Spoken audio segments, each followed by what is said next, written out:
because I became so much of a faith champion, there was something that moved on my inside because I was meditating on this thing.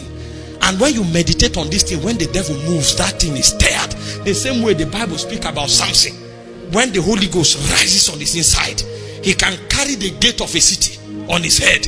Naturally, he's a weak man. But when that thing is stirred, he can move and he becomes a God. That's why you come under the dominion of eternal life, so that life begins to regulate you. Things that should propel fear, all of a sudden there is something in you called sophronismus. It's an excellent mind. That life will provoke it, and instantly you enter a dimension that is naturally not available to mortal men, and you begin to do things that only gods can do. It is an operation of the life of God in your spirit. Every one of us have it, but our consciousness level is different. The reason one man sees the dead and attacks it is because there's a consciousness of on his inside. He can teach you the doctrine, you will not walk there until you know and you carry that consciousness. I heard God's servant preaching how he was in a car and a child died. You don't dare call yourself a man of God there. But when something moves on your inside, when that thing moves, if it moves, you can call the dead from Hades, they will come back. It is eternal life. This is how men grow in this kingdom. You don't grow just by coming to church. You don't grow just by acting religiously. These things, you commit yourself to them. First of all, you must have an understanding of the things that are yours in Christ, which includes life, healing, power, everything God has to offer. And you walk with that mentality. Secondly, you come under the government of eternal life. That life is what we tell you, don't go on Facebook, because that life knows the things that deplete it. He knows the devil will come with whispers, enchantment. He will come with seduction of all kind. But that life will regulate you. Sometimes he wakes you up at night to say pray.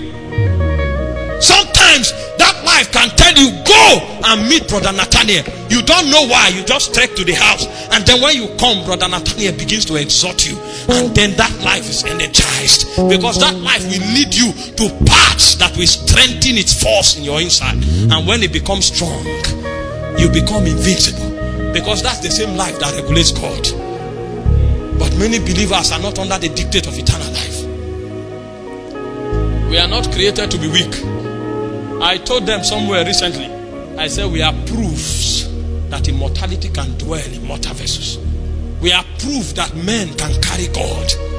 And when we begin to walk in the fullness of that reality, all of us will become different dimensions of God. The things you see happen to men in different dispensations in the scripture, they are revelation of possibilities that a whole dispensation can carry.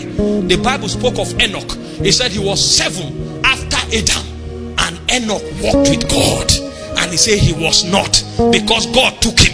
And it's not like it happened to him by accident. Enoch walked about and said, God will carry me. The same way we are preaching rapture now. A man entered into the economy of life so much that he knew that his body will not see death. Others are permitted to die. He said, but me, I will walk out of this realm. And the time came, he was carried. Elijah knew so much how this thing was going to happen. He did not only know when, he knew where. And he walked through 4 cities, and he went and stood in a particular location, and chariots came from heaven to escort him, and the whirlwind carried him, because he knows the language of that life. He knows it. Many are Christians, we have those dimensions, but we can't walk in it. Men of old who had not received the Holy Spirit, but through intimacy they journeyed into life until they touched things that were in the spirit realm. The Jesus that you and I are receiving now, because he was hung on the cross on earth, some people met Jesus in the spirit. Jesus said, Abraham your father, he saw my day and he rejoiced in it. Where did Abraham see Jesus? He mounted up. El Shaddai means the mountain one. The mountain one. He mounted up into El Shaddai until he stood on that mountain and he looked into the spirit and he saw Jesus. He said Moses was able to reject Pharaoh because he saw him that was invincible. The guy walked with God. A point came that Moses became an embodiment of the law. And Paul will say, when Moses is read, that means if you look upon Moses, he's the law. What kind of depth is that? They were regulated by life. And you and I have the Holy Ghost. We jump up and down on Sunday, we jump on Monday, and we come to think that things will work. There is a governmental lifestyle that everyone that wants to walk in dominion must have. It's a regulated life. Warriors are men that find that path. You will walk in it. You will sustain the consciousness until you become one with that life. That is what Christianity is about. Christianity is not a religion. It's divinity expressed through humanity. You reign, you ancient Zion's king. Cry out, Kadosh. You are mighty on your throne.